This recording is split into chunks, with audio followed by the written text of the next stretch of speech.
घर में हमार पत्नी बन के आयल बाड़ू, बाकी हमारा से उम्मीद रखला की कौनो जरूरत ना। करण बाबू, मैं उसे अपनी पत्नी नहीं मानता, लेकिन वो इस घर की बहू है। नमस्कार दोस्तों, आप लोग देख रहे बानी good news Bhojpuri YouTube channel. तो बहुत बहुत स्वागत बा। तो आप लोग के बता दी कि प्रदीप पांडे चिंटू जी के फिल्म आयल है विवाह। तो विवाह फिल्म के एगो गाना आयल है आम के अचार।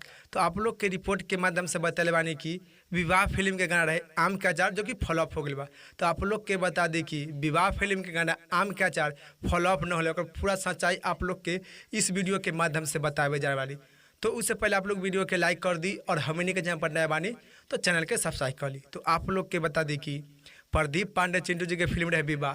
तो विवाह फिल्म के गाना रहे आम के अचार, जो कि यूट्यूब पर 3 बार रिलीज किया गया था। इंटरटेनमेंट यूट्यूब चैनल पर 3 बार वीडियो के रिलीज किया गया था। तो यही कारण आप लोग के रिपोर्ट के माध्यम से बतले बानी कि विवाह फिल्म के गाना फ्लॉप हो गया। तो आप लोग के बता दी कि विवाह फिल्म के गाना रहे आम के अचार, जो कि फ्लॉप न होल बा, काहे कि सुपर डुपर हिट बा। काहे कि यही से जो कि 3 बार यूट्यूब चैनल पर रिलीज किया गया था। पहला बार रिलीज किया गया था विवाह फिल्म के गाना आम के अचार, जो कि 53 मिलियन व्यू दर्शक लोग देख ले बानी। तो विवाह फिल्म के सबसे सुपर डुपर हिट वीडियो बा तो आम के अचार बा। तो आप लोग अभी तक न सुन ले बानी विवाह फिल्म के गाना, जो कि आम के अचार, तो आप लोग भी इंटरटेनमेंट यूट्यूब पर जाकर सुन सकत बानी और देख सकत बानी। तो आप लोग के इसी जानकारी के बारे में बतावे के रहे कि विवाह फिल्म के गाना रहे आम के अचार, जो कि गाना फ्लॉप न होल बा, काहे कि सुपर डुपर हिट बा।